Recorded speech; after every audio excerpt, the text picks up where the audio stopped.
Lesson 19, Proverbs part 4, the last part. The content of the book. We've seen so often, very much the first words of a book will often give you an idea of what the book is about. Proverbs is no different. The Proverbs of Solomon, son of David, king of Israel, for gaining wisdom and instruction, for understanding words of insight,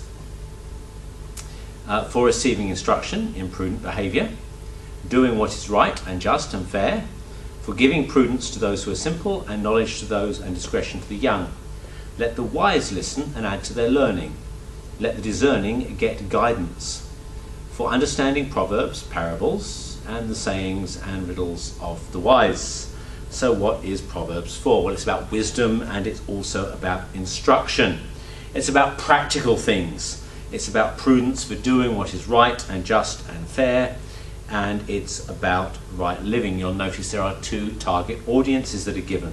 The young, who are establishing life, and the wise, who are to add to their learning. Verse 6 is about the second.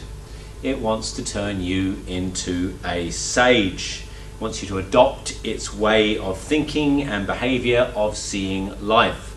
Don't read this book just to become somebody who understands wisdom. Read this book so that you can potentially teach and write Proverbs yourself. The introduction here, by the way, is very similar to one we find in Egyptian wisdom literature. It contains title, author, purpose, and benefits. And the benefits of wisdom are expanded very much in chapter 2. Learning, understanding, and teaching, the key verse in the entire book. The fear of the Lord is the beginning of wisdom, and knowledge of the Holy One of understanding. Now this is found in verse 7 of the first chapter, but it's also found at the end of the first section of the book, which is chapter 9 verse 10. Now this repetition here we saw last week is what's called an inclusio, i.e. it creates bookends for that first section and tells you the first section is about the fear of the Lord as the beginning of wisdom. Now, the fear of the Lord can mean many, many things in Scripture.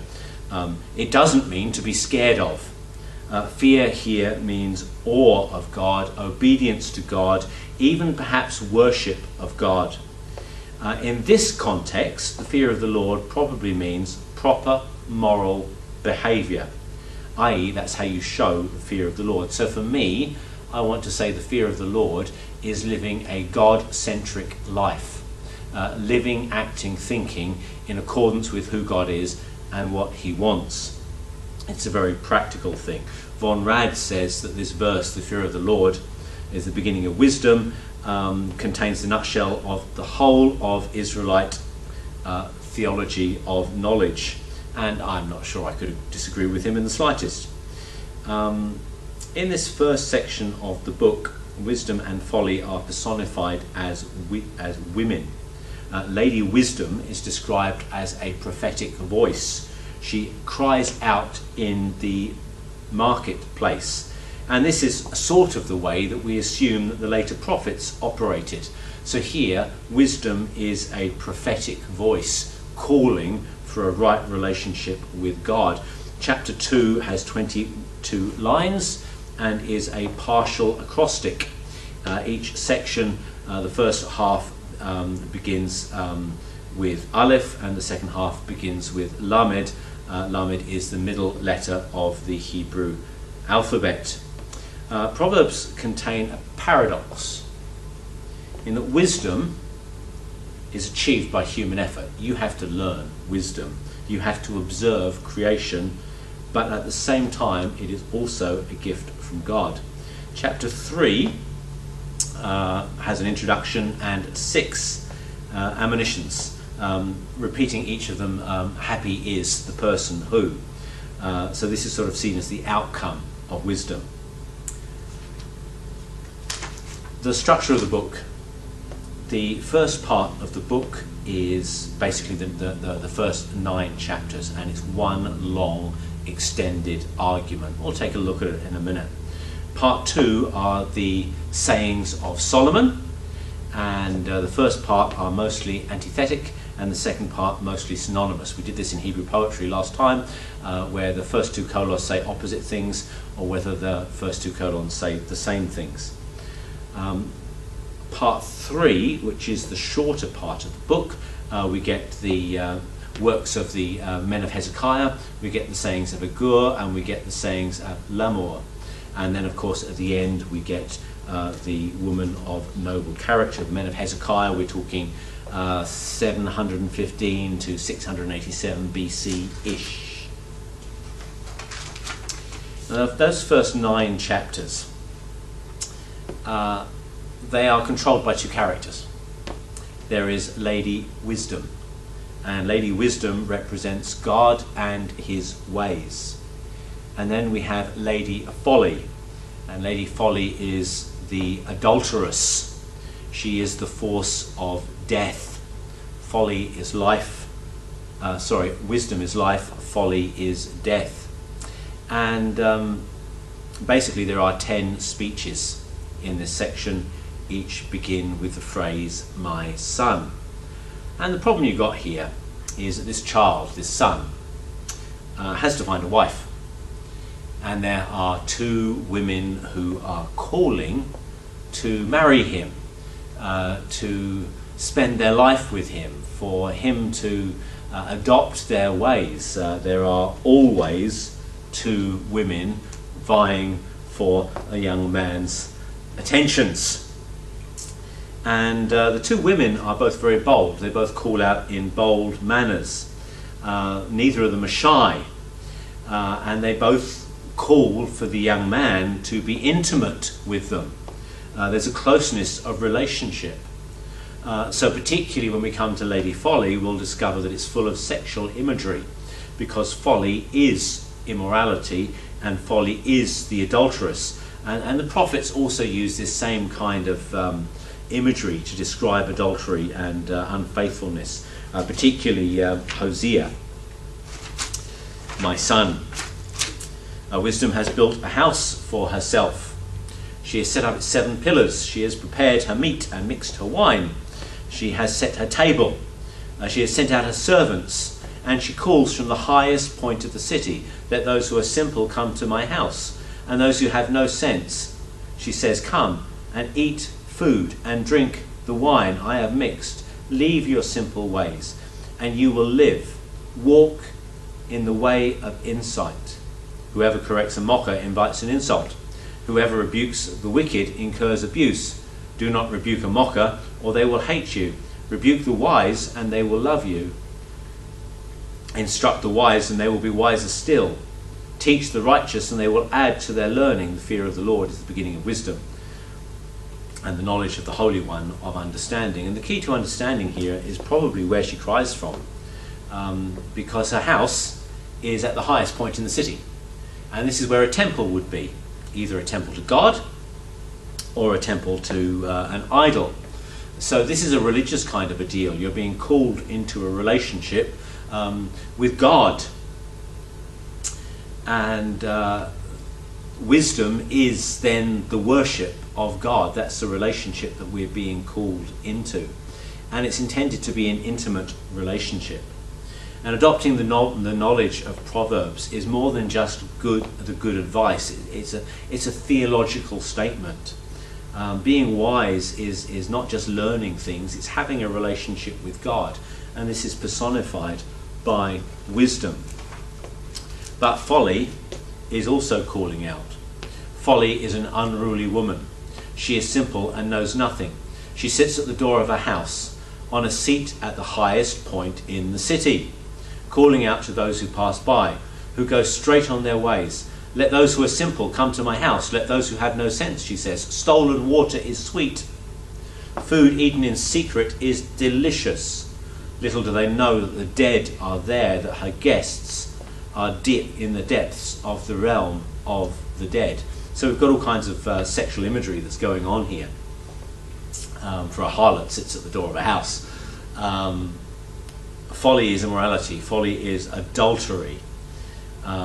And the picture is of a young man who is wandering through the city, and there are these two women who are calling out to him, and they are offering two alternative lifestyles, two alternative courses into the future, and the young man must choose between them. He must either choose Lady Wisdom and her way of seeing things, or he must choose Lady Folly and her way of seeing things. And these are the choices that effectively stand before every single one of us. These two women are still wooing for our affections. And wisdom is actually saying, look, stern discipline I offer, and rebuke when you need it, sorrow, but purity in life, and in the end, the light of understanding. And folly is saying, come, I will feed your appetites, I will minister to your senses, I will give you sweet things, pleasant things, things that will be fun and beautiful and bright, but there is death with them. Folly appeals to the senses. And then Proverbs says this, get wisdom and understanding.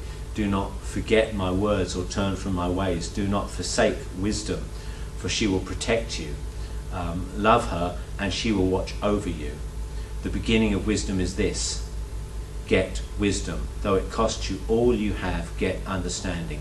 Cherish her, she will exalt you. Embrace her, she will honor you. She will be to you a garland of grace on your head, and present you with a glorious crown. Wisdom is holiness and righteousness. Long life is in her right hand. In her left hand are riches and honor.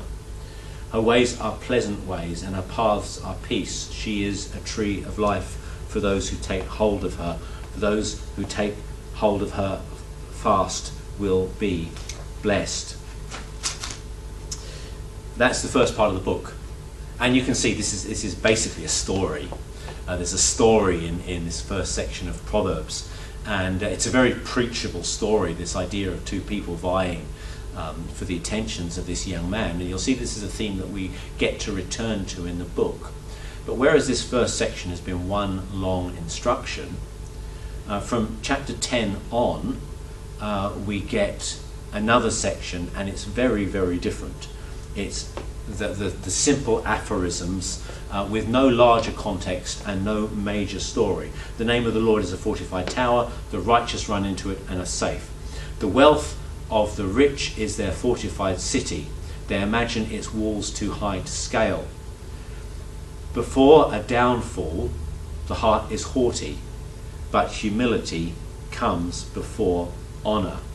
Now, I've chosen to read this particular section because although these proverbs seem to be in somewhat random order, sometimes it does seem that there's an order behind them. And this is an example. So the name of the Lord is a fortified city, but the wealth think that wealth is their fortified city. And then you've got this whole idea of a downfall. And it seems that the three ideas sort of link together. Sometimes there's an intended tension, as we've already seen in chapter 26. Reading too many parables at a time, they tend to blur. I'm not actually suggesting you read a whole chapter. I'm certainly not suggesting you read more than a chapter. Sometimes Proverbs need to be taken in small quantities. Current trends within Proverbs is to understand that there are basic themes that run through the book. Money, speech, children, these kind of things, control of temperament. And no one parable, no one proverb actually tells you the whole on any one subject. And actually what you need to do is you need to really read what it says on all of these and add them together to get a complete picture.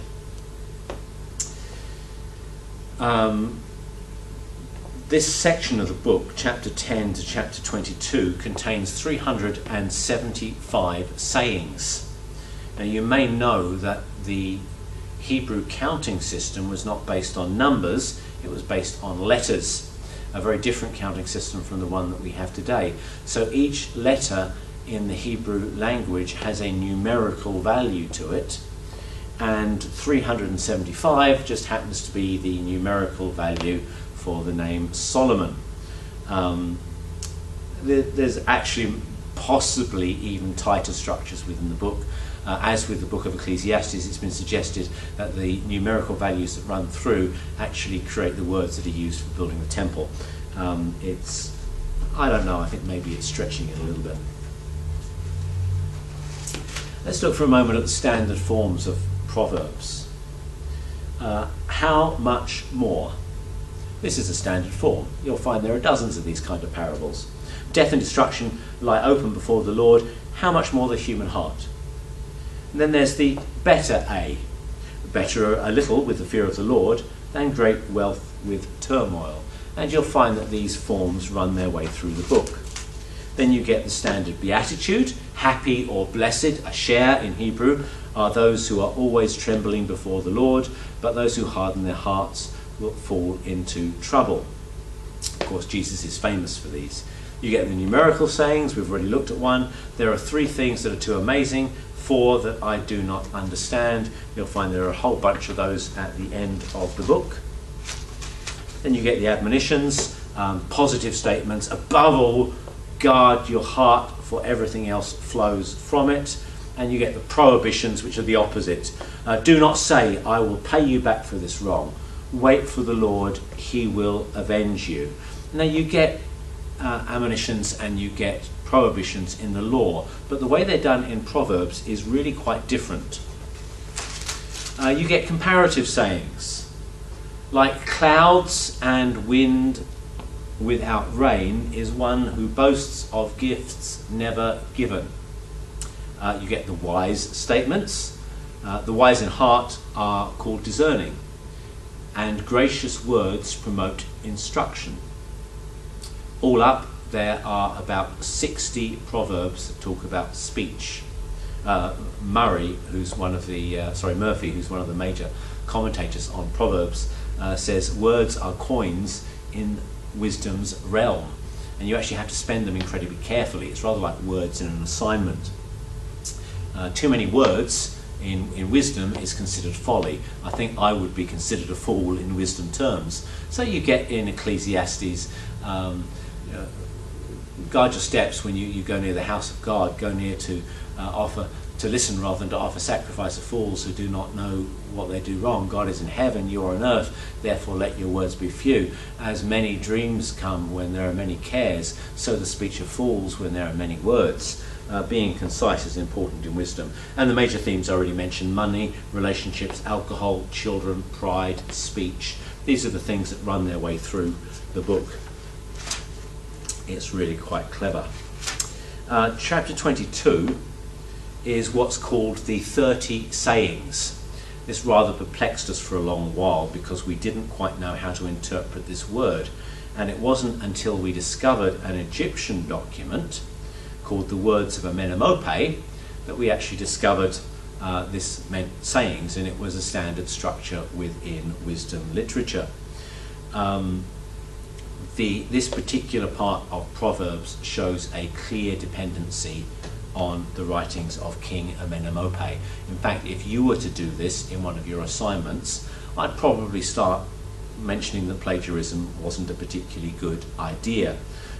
So, for example, do not exploit the poor because they are poor. Do not crush the needy in court. In Amenemope, you get guard yourself from robbing the poor, from being violent to the weak. It's the same kind of idea. This tells us, first of all, that wisdom was universal, and it tells us that Israel actually accepted much of the wisdom of the rest of the world. You can see here a page from Amenemope. I can't read it. The next section of the book, you get the sayings of Agur, son of Jakia. Now, Jakia is probably an acronym.